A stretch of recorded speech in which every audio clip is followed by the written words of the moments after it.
Taking a look around the state, a 12-year-old boy was killed and a 16-year-old girl was injured in a house fire early on Sunday morning in Butts County. According to news reports, the fire broke out around 6:40 a.m. on Highway 42 South near Indian Springs. It was not immediately known how many people were in the house at the time of the fire. However, officials have said that there were adults in the house at that time. Butts County Fire Chief Mike Wilson said that it appears that the father tried to get the children out of the house. When firefighters arrived, they made entry and brought the 12-year-old out. He was rushed to a local hospital but later died from his injuries. Officials said that the teenage girl, age 16, was transported by helicopter to Grady Memorial Hospital in Atlanta for treatment.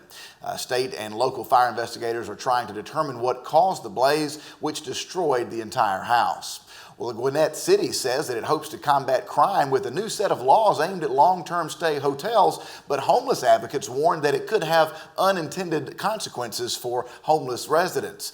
Snellville's new city ordinance, which is already in effect, includes a limit on long-term stay guests, no more than 30 days straight or 60 days within 3 months. Before the ordinance's passage, there was no time restriction for hotel residents. The city also requires hotel residents to have a car and register with the hotel. In addition, the ordinance bans hourly room rentals and prohibits air drying of clothes on clotheslines, balconies, or outdoor railings. Hotels that have the ordinance can be declared a public nuisance and forced to close. For now, the rules apply only to long-term stay hotels in the city, but any hotel that opens in the future must also comply with the ordinance. The ordinance is intended to prevent crime and promote public safety, according to Councilman Dave Emanuel. The Department of Justice has found that extended stay hotels can become hubs for crimes, including sex trafficking, prostitution, and drug manufacturing and sales. Well, 2 people died when a small plane crashed in Coweta County near Sonoya on Saturday afternoon, according to officials.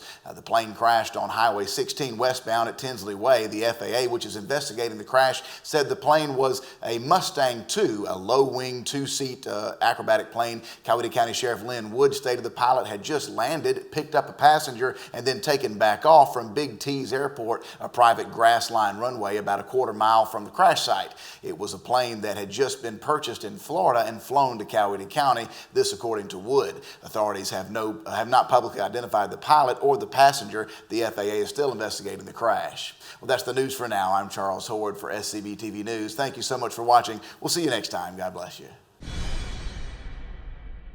Toyotathon is on at Jim Ellis Toyota of McDonough, home of the Jim Ellis Price Promise. And now is the best time to save on our entire new inventory, which includes lifetime oil changes and lifetime powertrain coverage. Plus, get certified pre-owned Toyotas from $12,991 and 0% APR financing available. Shop our store, online, or blend both to create your own custom shopping experience. Backed by the Jim Ellis Price Promise. Shop us today. Jim Ellis Automotive, where you can always expect the best.